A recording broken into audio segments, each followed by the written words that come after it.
আসসালামু আলাইকুম ভালোবাসার মানুষ, কি অবস্থা, কেমন আছেন সবাই?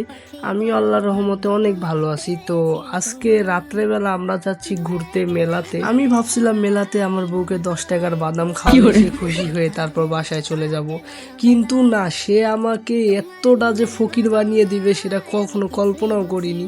তো যাই হোক, আমরা মেলাতে পৌঁছে মেলা দেখতেছি, ঘুরতেছি। মেয়ে মানুষকে মেলা ঘুরতে নিয়ে আসলে অনেক ঝামেলায় পড়তে হয়। যেমন এই যে দেখুন, মেয়েদের জিনিস দেখতেছে, ওইখানে পছন্দ হলো না, এবার আরেক জায়গাতে এসে দেখতেছে, আবার এই জায়গা তো পছন্দ হলো না, আবার আরেকটা জায়গাতে দেখতেছে।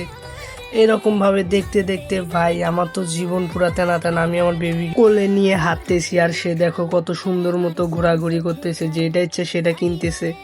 আমার বউয়ের জন্য কেনাকাটা শেষে এরপর চলে আসলাম আমার বেবির জন্য একটা খেলনা কিনতে। খেলনার দোকানে আসার পর দেখি আমার বেবি কাঁদতেছে, আমার বেবির খেলনা পছন্দ হচ্ছে না। খেলনা কেনার পর ফাইনালি চলে আসলাম ফুচকার দোকানে। তো আমরা এখান থেকে ফুচকা পার্সেল নিচ্ছি, বাসায় গিয়ে খাবো। এরপর কেকের দোকানে সেখান থেকে একটা কেক নিলাম। আমার বউ তো কেক পেয়ে খুব খুশি। কেক কেনার পর ফাইনালি চলে আসলাম জুতার দোকানে। তো আমার বউ এখানে জুতা দেখতেছে, তার একটাও পছন্দ হচ্ছে না। মেয়ে মানুষকে নিয়ে ভাই একটা ঝামেলা ছাড়া আর কিছু না। তো যাই হোক, বিয়ে যেহেতু করছি, ঝামেলা তো মানে যাই হোক ভাই, বেশি কথা বলবো না, না হলে বউ মেরে তক্তা বানিয়ে দিবে। এরপর জুতা কেনা শেষে ফাইনালি চলে আসলাম বাসায়। ভাবিনি যে আমার সাথে আজকে এমনটা ঘটবে। তো যাই হোক, মেয়ে মানুষের শখ আহ্লাদ পূরণ করার দায়িত্ব তো আমাদেরই।